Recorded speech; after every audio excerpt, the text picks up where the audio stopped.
Hey guys, Kevin Games for Homeland, Season 5, Episode 4, Why is This Night Different? And I know you guys probably don't give two shits about this review because I'm very behind, and sorry guys, I've been trying to focus on 31 Days of Horror, and I haven't had really any time to review this episode, so I figured I might as well put it out because I don't want to review it Sunday when another episode's coming on, so I'm going to review it now. I know, again, this is late, but I promise it won't happen again, guys. I'll try to stay more consistent. I've been trying to focus on 31 Days of Horror, and that's gotten in the way, and yeah, but let's get into this episode. This was by far the best episode of the season. I really love this episode, and I really feel like what the third episode was trying to do, this one really did do. I mean, the third episode was really trying to show how Carrie, is trying to change, and it's not really working as well, and I really feel that this episode did that very well. It was genuinely shocking, and I thought they had some amazing twists, I have to say, at the end. I definitely really love where this episode is going, and I definitely love where this season is going. But let's get into this episode because I really thought it was great, and I really thought,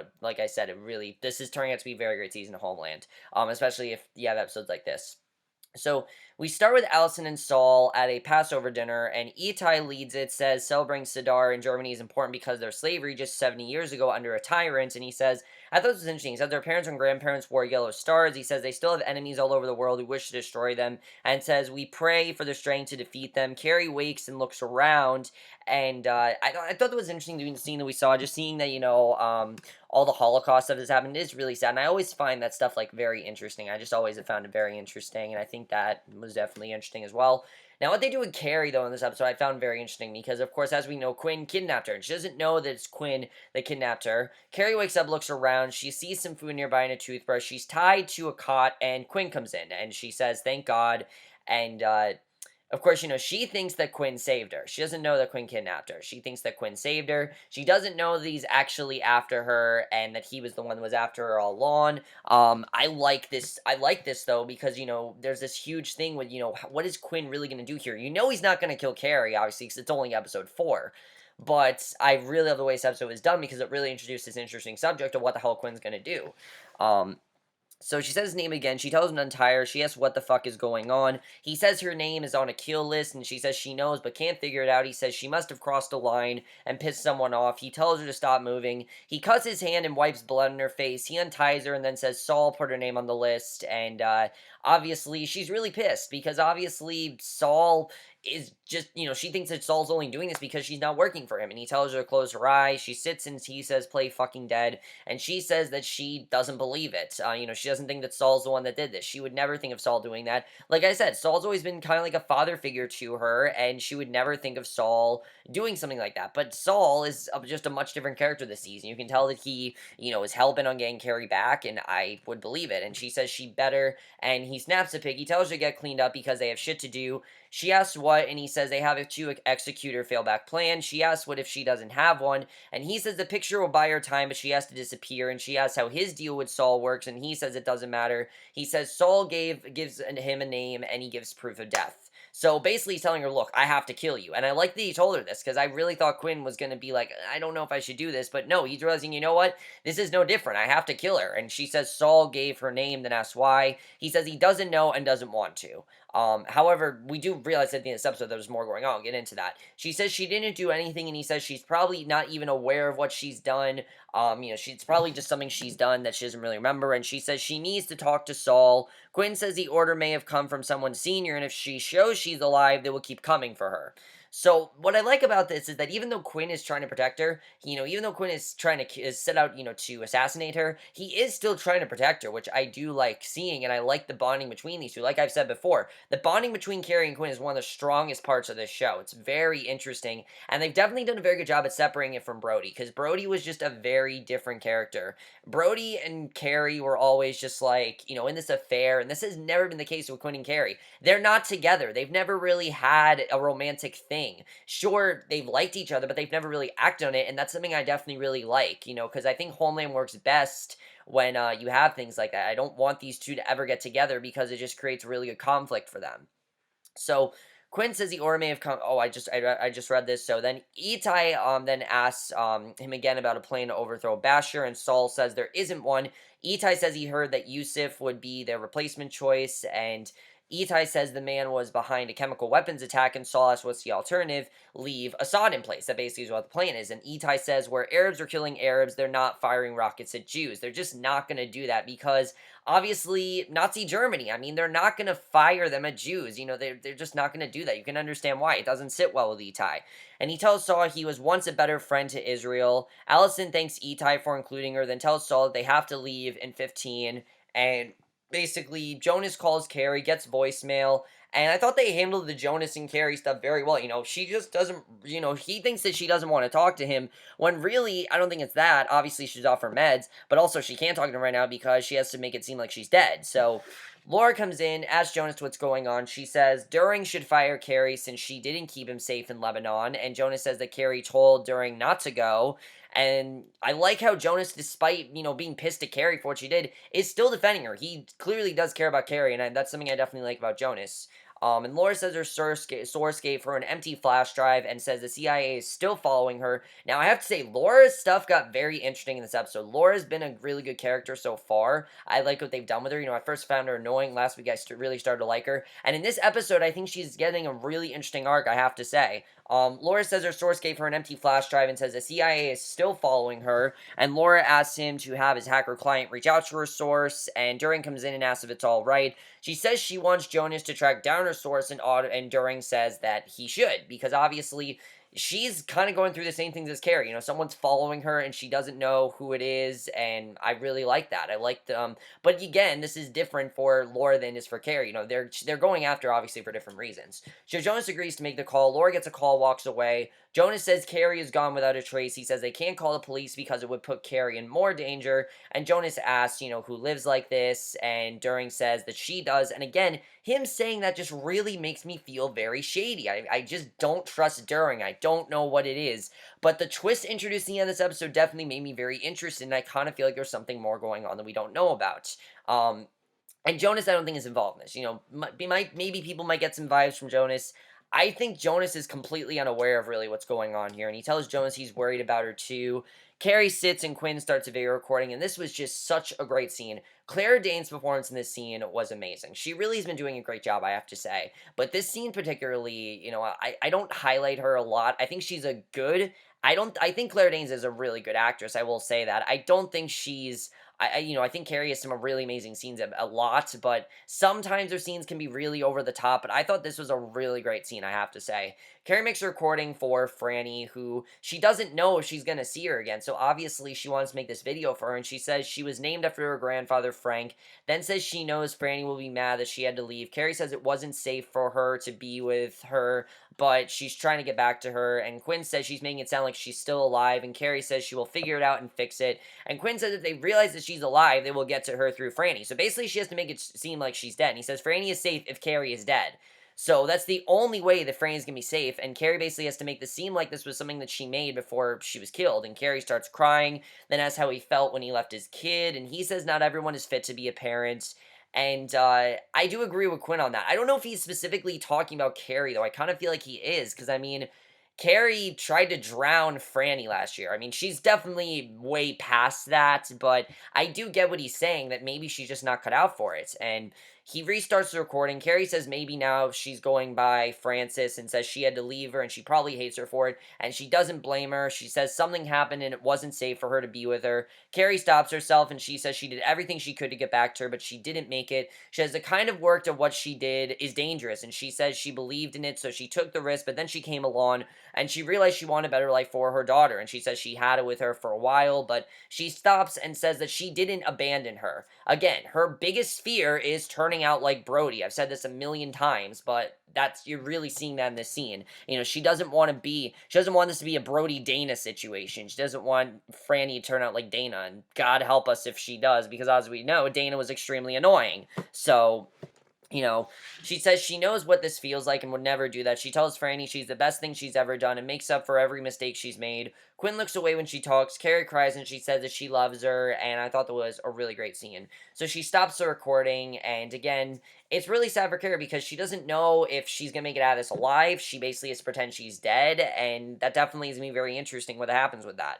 So Laura's on the street in a shady area, and this was a very interesting scene. She heads to a shabby building, rings the bell, and she's looking for Sabine. And the girl says, "No Sabine here." But Laura says the meeting was arranged through her lawyer. The woman grudgingly lets her in. She says Sabine is under house arrest, and the BND keeps sniffing her around for some reason to send her back to jail. She makes Laura put her cell in a bag that blocks the signal. The first woman shows her the ankle monitor, then says she's Sabine, and her girlfriend says Sabine can't communicate with journalists as a condition of her probation.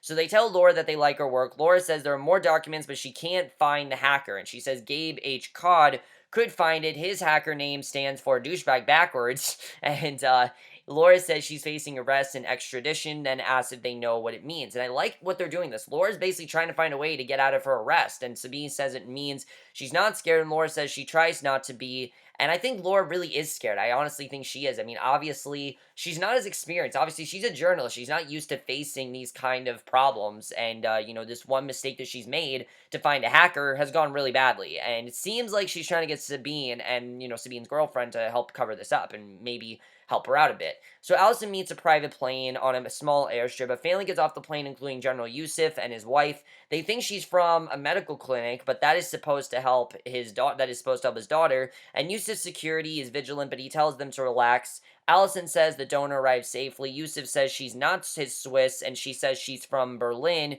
She tells him his daughter will be fine. They drive to a private clinic and go inside, and Alison introduces Dr. Draws, who tells them everything is in order. They hand him an envelope for the donor. Alison asks if they want to spend a moment with their daughter before she goes into surgery, and Alison watches them talk to their daughter, who's wheeled away. And Alison says the waiting lounge is this way, then points. She excuses herself, and she goes to another room. She punches in a code, then opens another door and shuts it, and Saul is in the ops room and asks what she thinks of Yousef.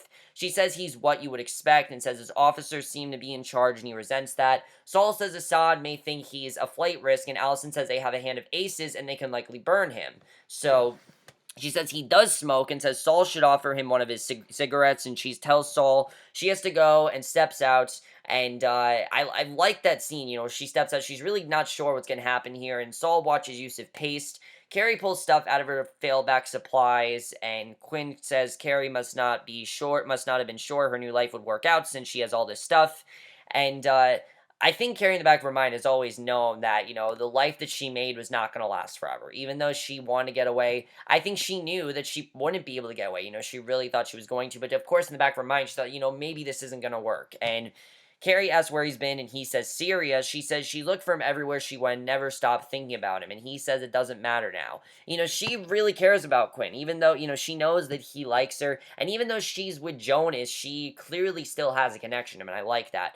So she slips on a dark wig and asks how she looks, and I like seeing Carrie have to basically change her identity. I like seeing that. I like her having to basically cover up her identity and change her wig a bit. I think that was really cool. And she really did look like somebody else. In fact, when we saw her put that wig on, the next scene, I didn't recognize her, which I thought was definitely very well done.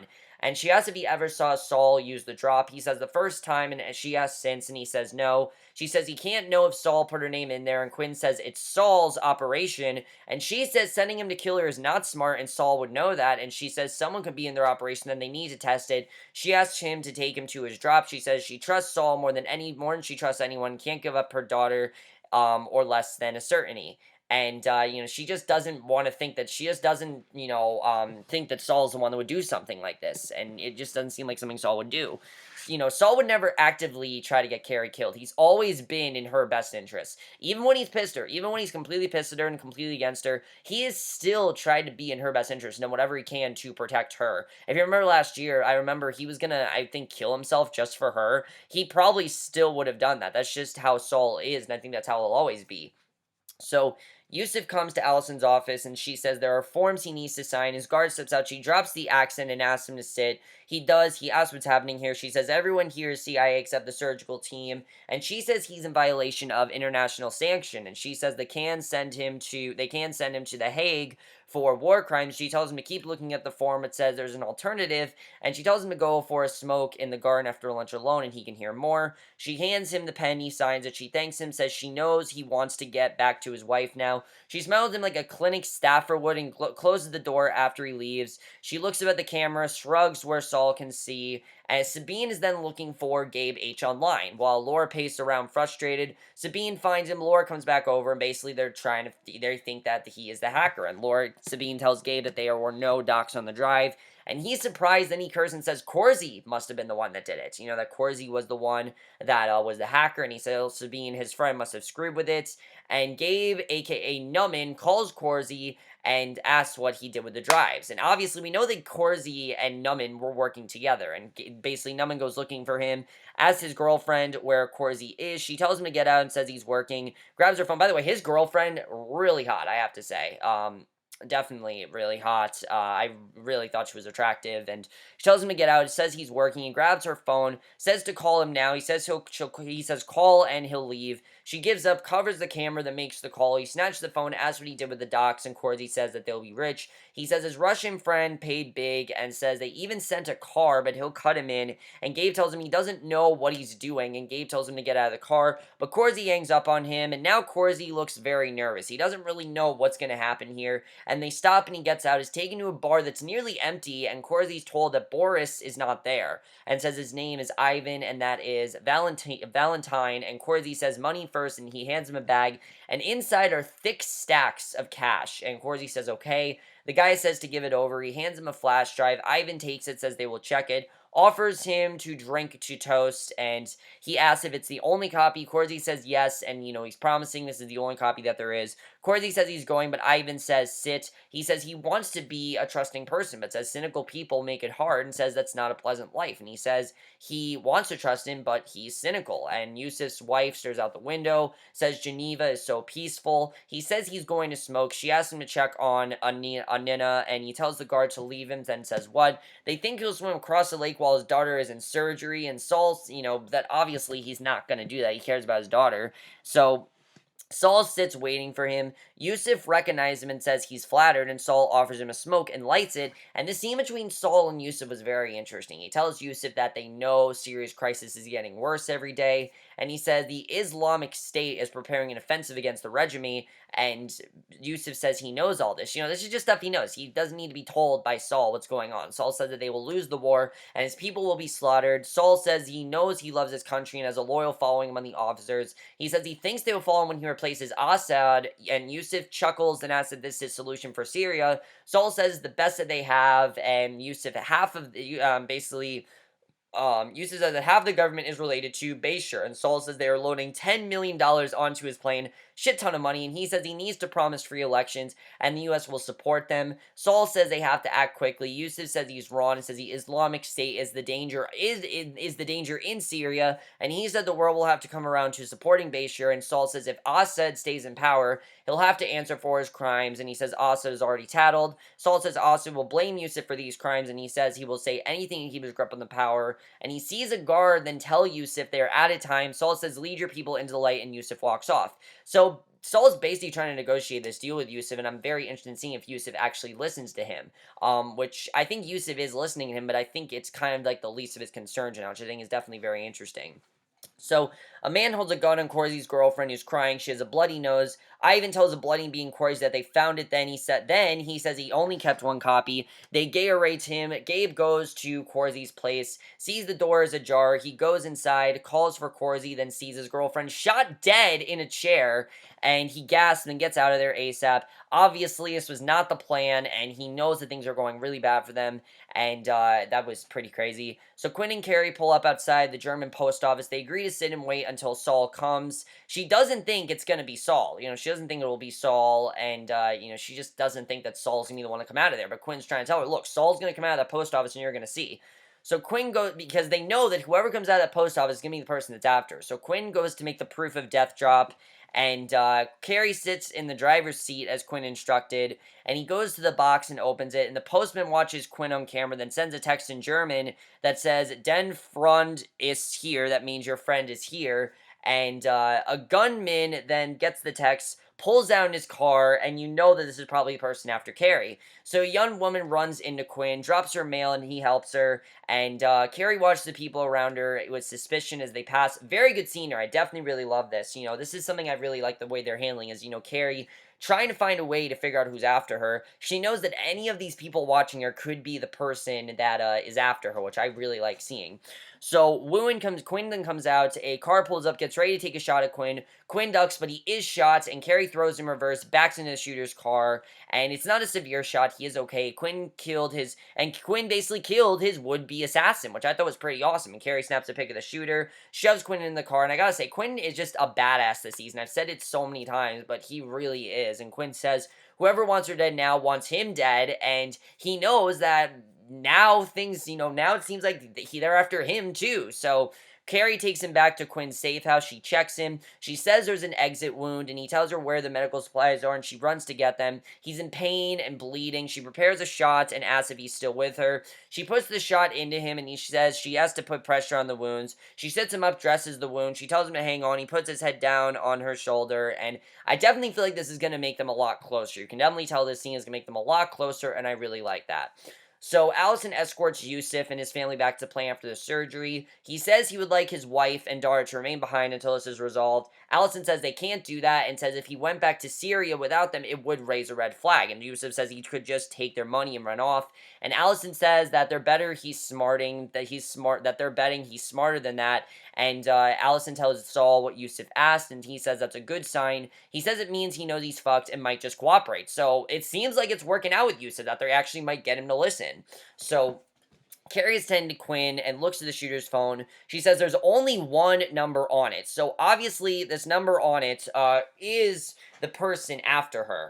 And she knows that. So Quinn says to call it, she does, and Alison answers. Yes, Alison is the person that is after Carrie, and it does make sense. It really does. I mean, the way she's been trying to convince Quinn not to trust Carrie. Carrie ends the call, then they hear a boom. They see that Yousef's plane exploded moments after takeoff, and Saul says, oh my god. He knows that this was obviously not the plan, and I think Saul also knows that Alison is the one that did this, and he might have to put Alison down, which I think is definitely going to be very interesting. So Carrie, I don't know if she recognized Alison's voice. I don't think she's ever talked to Alison before, so I don't think she recognized her.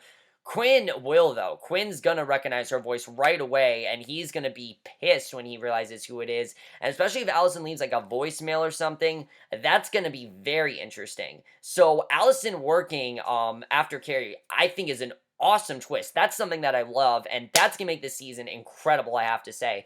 Let's talk a little bit about this. We know that Alison and, During had the conversation, so I really feel like Alison and During are working together against Carrie. I really feel like they have a much deeper plan that we just don't know about right now. I don't trust Alison and During one bit, I have to say. When he talks about how he's concerned for her, I really feel like he knows Alison. Obviously, they've never really had, I think, a full-on conversation, but I really feel like During and Alison are working together, and I don't trust them really one bit, which I definitely like seeing. So, Quinn. Is Quinn going to find out that Alison, obviously, he's got to find out, because Quinn knows what Alison's voice sounds like. Carrie doesn't, because she's never actually had a full-fledged conversation with Alison, but Quinn's going to right away, and that's going to be very interesting to see what happens with that, when Quinn realizes that this is Alison. He's probably going to kill her, honestly. He's probably going to kill her, and I like how he's trying to protect Carrie, even though it doesn't seem like it's working. This seems like this plan is going to fail. Even though Carrie is in disguise right now, it doesn't seem like it's going to work, and, he could give her the best, disguise possible. They're gonna know it's her.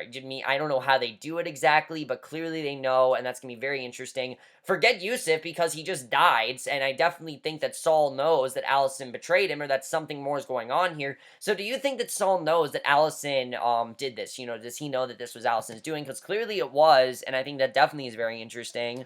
I really like where Laura is headed, because obviously she's now trying to target the hackers by killing Corsi's girlfriend. That definitely, throws a red flag right in there, and tells them that they definitely should not trust them, obviously. So, that they definitely should not, that she means business, and I definitely feel like Laura is going to try to find a way to get out of this, and the way to do that is with Sabine. Sabine is going to try to get her out of this, and I think it's going to be very interesting to see what they do with that. So, what exactly are they going to do now with Assad? Because Yousef just died, so clearly their plan failed, and I don't really know really what they're going to do here. I mean, Allison really threw. I'm thinking this is Allison that was the one that orchestrated this. It would only make sense for that to be possible, but she really threw a wrench into their plan, and I don't really know why she did that. But I think it's very interesting, and I definitely want to know why she did that. Obviously, because there has to be a reason. She doesn't. You don't just. She didn't just do that to do that. She had to have a specific reason why she did that, and that's going to be very interesting as well. The whole thing with Jonas, I hope that Carrie and Jonas do reconcile. I hope things happen between them, and I don't think that Jonas should try to get too close to During, because During, I feel like, is going to try to manipulate Jonas into killing Carrie, or something like that. I just feel like During, like I said, he's just not to be trusted, and I think that Jonas, I don't think, realizes that, and things are going to end up really bad for Jonas if he knows what's going on with, During, and obviously doesn't tell Carrie. That's going to be really bad if that happens, and that's really what I fear is going to happen with Jonas, that he's going to find out what During's doing, he's going to try to tell Carrie, and things are going to just end up really bad for that happens, which I definitely don't want to happen, obviously. But overall, guys, amazing episode. Obviously, amazing episode. I'm really loving this season. Now, I know last week's episode was a bit of a dud. It was kind of a strange episode, but I really like where this one is going. Also, Quinn and Carrie seem to be getting a lot close. Do you think this is going to be a romantic thing, or is it just going to be two people? I hope they put it in the two people direction, because I don't want it to be like a copy of Brody and Carrie, which I don't know if that's where we're headed. It doesn't seem like that's where we are. However, maybe I don't think that's where we're headed, though. I don't think that's where we are headed. I hope it's not. But let me know what you guys thought of this episode. I thought this episode was amazing. I have to say, by far best episode of the season. And we'll see you guys in my next video, which will be for tonight's episode of the Nick. And I will see you guys for that. Okay, bye.